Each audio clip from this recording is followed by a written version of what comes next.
Dianne Partian was born into what appeared to be a normal American family.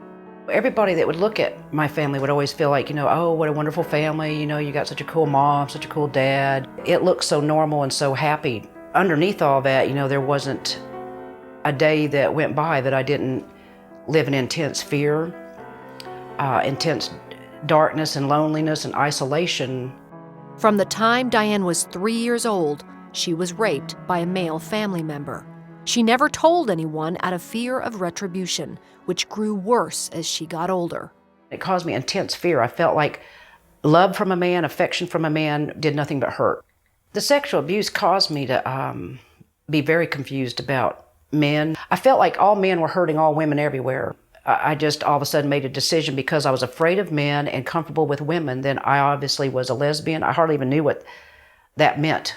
Actually, I didn't really ever put a title on what I was feeling for many years because I didn't really know how to describe it. I just knew that I didn't feel safe with men. I did feel safe with women, and I wanted to be with a woman. I didn't like who I thought I was. I didn't feel normal. I didn't fit in. I felt like if people knew who I was and what I was, they would hate me, that they would look down at me. And because of that, I started doing, like in high school, I started doing amphetamines. I started smoking pot. I started turning to all kinds of drugs just to numb that feeling that I was having inside, the feeling of like the fear of rejection. As an adult, she had several relationships with women, but deep down still hated herself. The first thing on my agenda would be to just find some drugs, start using, and all I did from sun up to sundown was just try to stay high, just try to use as much drugs as possible. In a desperate attempt for attention, Diana slashed her wrists.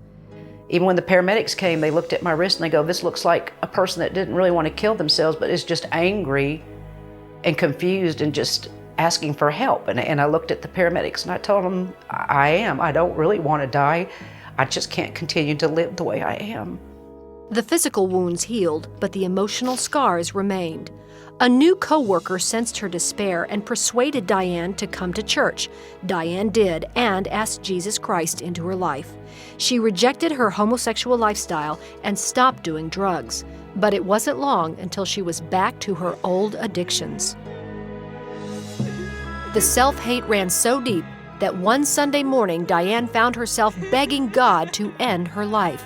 I just prayed, God, I said, I'm not sure if it's a sin to kill myself, and so I don't want to have to do that, but I told him I couldn't take it anymore, that I couldn't live another day the way that I was. And I just begged him. I was on my knees sobbing and just from the bowels of my inside, just begging him to please take me. At that moment, God heard Dianne's cry. Dianne says an overwhelming sense of love filled her heart. I saw myself as not Dianne the drug addict, Dianne the lesbian, Dianne the unloved, unlovely person, Dianne the ugly person. I saw myself as Dianne, the whole and complete child that he created me to be.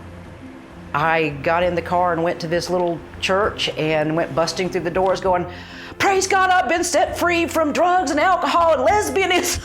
And I was, they let me get up and share my testimony right away. They received me in love. Dianne's friend from work taught her to read the Bible and get involved in church. Dianne also learned that she needed to forgive the family member who had abused her as a child.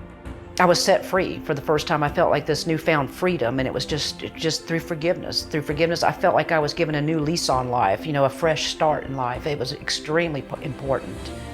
Today, Dianne is happily married and living each day with Christ the center of her life. I know that I love him more than anything in this world.